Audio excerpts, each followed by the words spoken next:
तो hi guys, मैं लेके आया हूँ आप लोगों के समक्ष एक और नई video.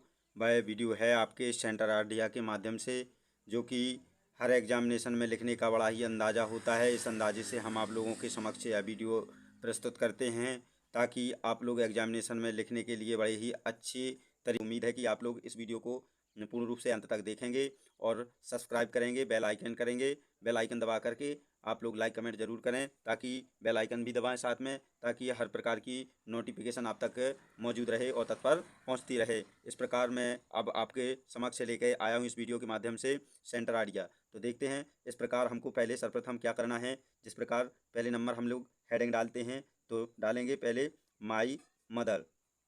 My mother eight 66। My mother eight 66। इस प्रकार की हम सर्वप्रथम हेडिंग डालते हैं। तो जिस प्रकार हम एग्जामिनेशन में लिखेंगे, तो इस प्रकार हमको पहले नंबर हेडिंग डालना है कि जिस प्रकार हमको सेंटर आइडिया लिखना है। तो इस प्रकार हम पहले नंबर हेडिंग को डालते हैं। तो इस प्रकार हमने हेडिंग को डाला। हेडिंग डालने के बाद अब लिखते हैं हम सेंटर आइडिया। तो सेंट्रल आइडिया। इस प्रकार हमने हेडिंग बनाई और फिर हम लिखते हैं सेंटर आइडिया को। इस प्रकार लिखते हैं।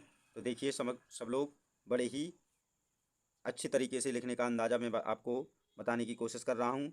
तो इस प्रकार लिखना है। तो सर्वप्रथम लिखते हैं in the poem. In the poem. Poem का नाम लिखते हैं। तो पोएम का नाम है my mother. My mother eight 66। यह वीडियो इसमें हम लोग सर्वप्रथम पोएम का नाम लिखते हैं और जिसके द्वारा एक कविता लिखी गई है उसका भी नाम लिखते हैं। तो यह किसके द्वारा रचित कविता है, तो लिखते हैं द पोएटेज। तो यह कविता किसके द्वारा है, कमला दास। तो लिखते हैं कमला दास द्वारा यह रचित कविता है। और इस कविता के माध्यम से हम इस सेंटर आइडिया को आप तक पहुंचाने की पूर्ण रूप से प्रयास कर रहे हैं। तो अब इसके आगे लिखते हैं हम क्या, तो अब इसके विषय में हम लोग जिस प्रकार सेंटर आइडिया के माध्यम से बता रहे हैं, तो इसके विषय में लिखते हैं। तो लिखिए टॉक अबाउट। इसके विषय में टॉक अबाउट। तो इसके विषय में हम आगे बढ़ते हैं। क्या कहती हैं कवित्री, द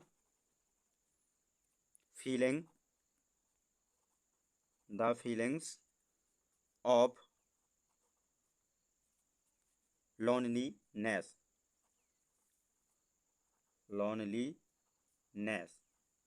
तो कवित्री क्या अनुभव कर रही हैं, अकेलापन महसूस करती हैं, अनुभव करती हैं और लिखती हुई आगे बताती हैं the पोएटेज।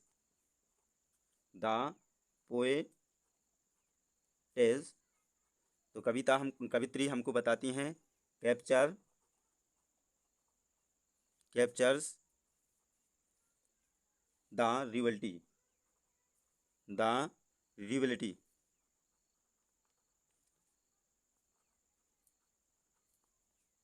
Of human.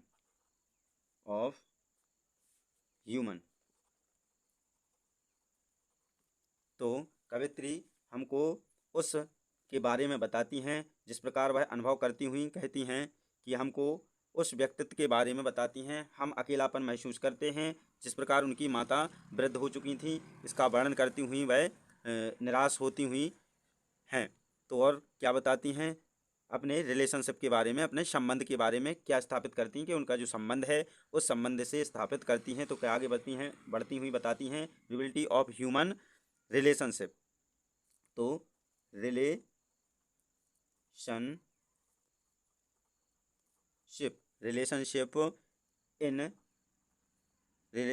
In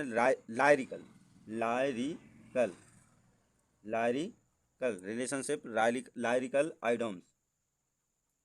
idioms. इस प्रकार वर्णन करती हुई कहती हैं कवित्री, she she is driving, is driving, she is driving to the coaching, to the coaching airport,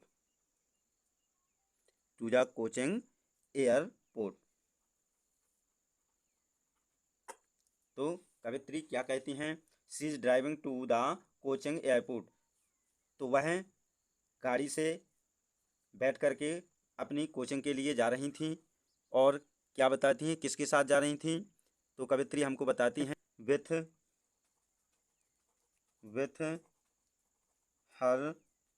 her mother. तो कवित्री एयरपोर्ट तक अपनी माता के साथ गाड़ी में बैठ करके, कार में बैठ करके अपनी माता के साथ कोचिंग जा रही थी। और फिर इस प्रकार का वर्णन करती हुई आगे बताती हैं, हु इज एट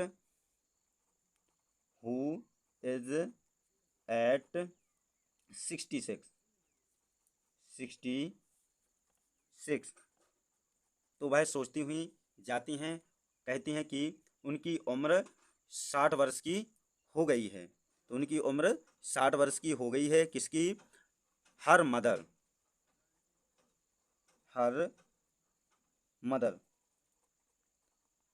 तो उनकी माता की उम्र कितनी हो गई है? 60 वर्ष की हो गई है। और क्या बताती हैं? सिट्स, वह बैठी हैं, सिट्स मीन्स बैठी हैं, किसमें? कार में बैठी हुई। क्या करती हैं? कार में बैठी हुई डजिंग विथ हर माउथ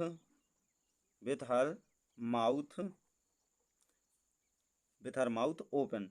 और गाड़ी में बैठी हुई क्या करती हैं? उनके साथ गाड़ी में बैठी हुई वह खुले हुए मुंह से ऊँग रही थी। उनका मुंह जो था वह खुला हुआ था और ऊँग रही थी। डजिंग मीन्स होता है ऊँग रही थी। अपने खुले हुए मुँह, उनका जो मुँह था वह खुला हुआ था और साथ में वह ऊँग रही थी। इस प्रकार का वर्णन करती हुई अपनी जो कवित्री हैं वह देखती हुई और मन ही मन सोचती हुई कहती हैं।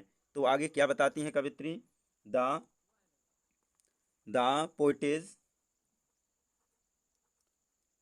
पोइटेज लुक।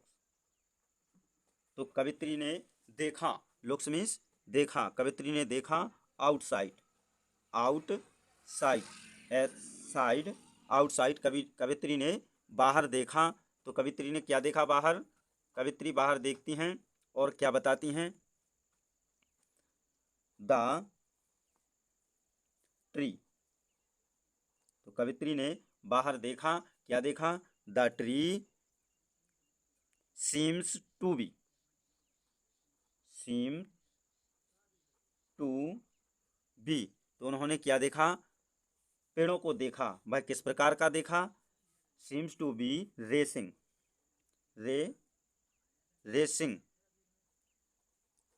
तो रेसिंग फास्ट। तो जिस प्रकार गाड़ी में, कार में बैठी हुई कवित्री बाहर की ओर देखती हैं, तो क्या उन्होंने बाहर देखा? The tree seems to be racing fast. तो पेड़ जो थे, तो गाड़ी से चलते हुए उन्होंने देखा तो पेड़ बहुत तेजी से भाग रहे थे। और कवित्री क्या लिखती हैं? बताती हैं, तो the word.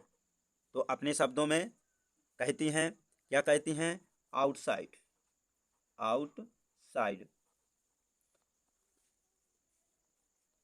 In outside is full of and activity.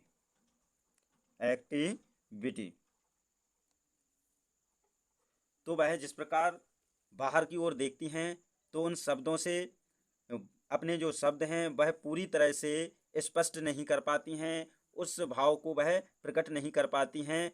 जिस प्रकार उन स्थान पर इस प्रकार वो जुड़ गई, इस प्रकार वह अट्रैक्टिव हो गई, आकर्षित हो गई। और क्या कहती हैं?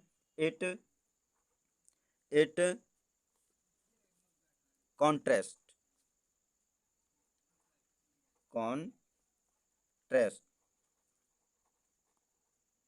तो with the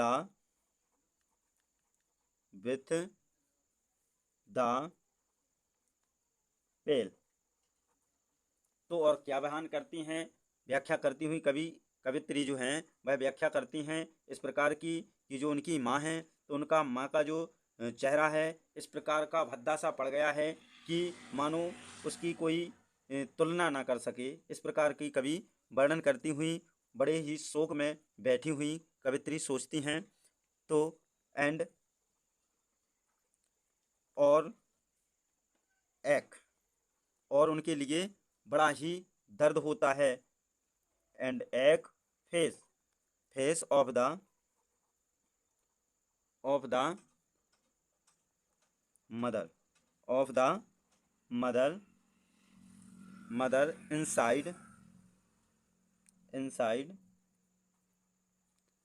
mother inside the car. तो कवित्री बहुत ही दर्द महसूस करती हुई हैं, अपनी माता को कार के अंदर बैठी हुई देखती हैं तो उनका जो चेहरा था वह इस प्रकार नज़र आ रहा था कि मानो बहुत ही पूरी तरह से पेल हो गया है। पेल का मतलब होता है बेकार और भद्दा सा रूखा सा हो गया है। इस प्रकार कवित्री वर्णन करती हैं कि उनकी जो माँ है, माँ का जो चेहरा है और उनकी त्वचा है इस प्रकार का हो गई है कि वह वर्णन नहीं कर पा रही हैं और सोचती हैं कि अब जो उनकी माँ है वह उनसे बिल्कुल अलग होने को जा रही हैं। इस प्रकार वह कार के अंदर बैठी हुई अपनी माँ के विषय में सोचती हैं और उनको बड़ा ही दर्द प्रकट होता है। इस प्रकार का वह सोचती हुई कवित्री हैं जो हमारी, उनको बड़ा ही दर्द होता है। इस प्रकार का वह सोचती हैं। तो इस प्रकार का हमारे लिए सेंटर आइडिया बना करके लिखना है। तो इस प्रकार का हम सेंटर आइडिया लिखते हैं तो हमारे लिए पूर्ण रूप से नंबर मिल जाएंगे। तो हमें उम्मीद है कि आप लोगों को यह वीडियो हमारे द्वारा जो बताई गई है बड़ी ही अच्छी लगी होगी। तो यदि आप लोगों को यह वीडियो अच्छी लगी होगी तो आप लोग जल्द ही हमारे चैनल से जुड़ें और लाइक करें, कमेंट करें, शेयर करें और अधिक से अधिक शेयर करें और अपने चैनल को ज़रूर ही जल्द ही सब्सक्राइब करें और साथ ही साथ बेल आइकन भी दबाएं ताकि इस प्रकार की नोटिफिकेशन आप तक अतिशीघ्र पहुंच सके। यह हमें उम्मीद है। Thank you watching for you.